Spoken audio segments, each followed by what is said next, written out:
Hello बच्चों, let's read the question. The question says how many statements given below are wrong, right? So पहला statement है with repeated use of drugs, the tolerance level of the receptors present in our body increases. Statement B, smoking increases carbon monoxide content in the blood and reduces the concentration of heme-bound oxygen. Statement C, SMAC is chemically diacetyl morphine, and statement D है the plant illustrated is Atropa belladonna and has hallucinogenic properties. तो इस question में हमारा की concept है drug and tobacco abuse.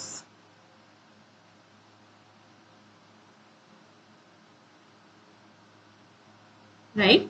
सो पहले statement में बताया जा रहा है with repeated use of drugs the tolerance level of the receptors present in our body increases.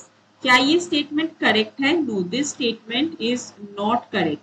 अगर हम कोई भी स्पेसिफिक ड्रग के बारे में बात करें and we are repeatedly using the drug, so अगर there is repeated use of any specific drug, तो वो ड्रग बॉडी में जाके जिस भी रिसेप्टर से बाइंड करता है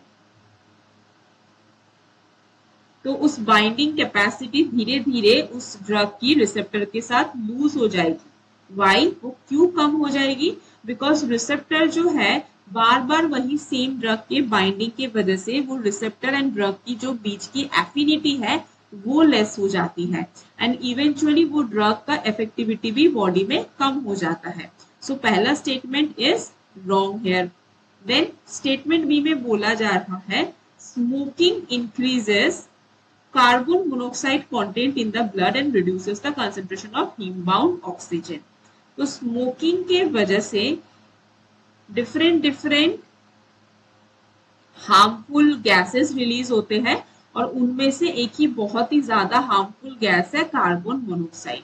अब ये कार्बन मोनोक्साइड जो है it has a very strong affinity for haemoglobin. तो जब ये कार्बन मोनोक्साइड हीमोग्लोबिन के साथ बाइंड करता है तो ये फॉर्म करता है एक इरिवर्सिबल कंपाउंड जिसको कि हम बोलते हैं कार्बोक्सी हीमोग्लोबिन. राइट. अब ये कार्बोक्सी हीमोग्लोबिन जो है it is having very high strong affinity. Oxygen जो है उससे कम एफिनिटी होता है और इसी वजह से जो हीमोग्लोबिन का हीम है वो इजीली ऑक्सीजन से बाइंड नहीं कर पाता एंड इसके वजह से जो ऑक्सी हीमोग्लोबिन है, ऑक्सी हीमोग्लोबिन उसका कंसेंट्रेशन ब्लड में ड्रॉप कर जाता है. सो ये स्टेटमेंट करेक्ट है.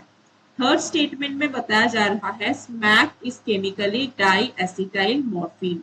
तो स्मैक के बारे में अगर हम बात करें so it is nothing but जो पैपावर सोमनिवम, पैपावर सोमनिफेरम प्लांट है वहां से हमको मिलता है मॉर्फिन और इस मॉर्फिन को ही जब हम केमिकली डाइएसिटाइल मॉर्फिन बनाते हैं उसको कॉमन नेम में हम उसको क्या बोलते हैं? So we made it chemically diacetyl morphine जो कि व्हाइट कलर का क्रिस्टलाइन ओडरलेस और बिटर होता है. डाइएसिटाइल मॉर्फिन, डाइएसिटाइल मॉर्फिन जिसको हम कॉमन नेम में स्मैक बोलते हैं.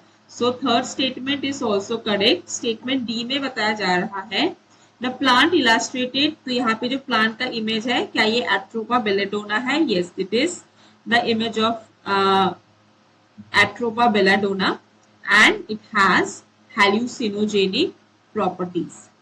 राइट. तो यहाँ पे इस प्लांट में हैलुसिनोजेनिक प्रॉपर्टी भी हमको देखने को मिलता है. सो दैट मीन्स यहाँ पे रॉन्ग स्टेटमेंट एक है. So the correct answer will be option A 1. I hope आपको ये कंसेप्ट अच्छे से समझ आया होगा. All the best.